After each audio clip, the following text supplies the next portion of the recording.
Hey everyone, welcome back to another tech video. In this video, I'm going to show you how you can fix the problem. With your Snapchat showing the support code SS6 error. This issue usually happens when you try signing in multiple times or enter the wrong password repeatedly. So in this video, I'll show you an easy way to fix this problem. First of all, just go to the settings on your phone. Tap on Settings. Then make sure you have a strong Wi-Fi connection or an active mobile data connection.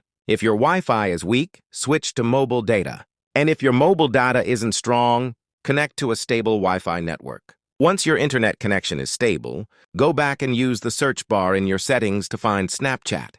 Tap on Snapchat, scroll down, and select Storage. Now, tap on Clear Cache to remove any temporary files that might be causing the issue. After clearing the cache, go back and open the Play Store.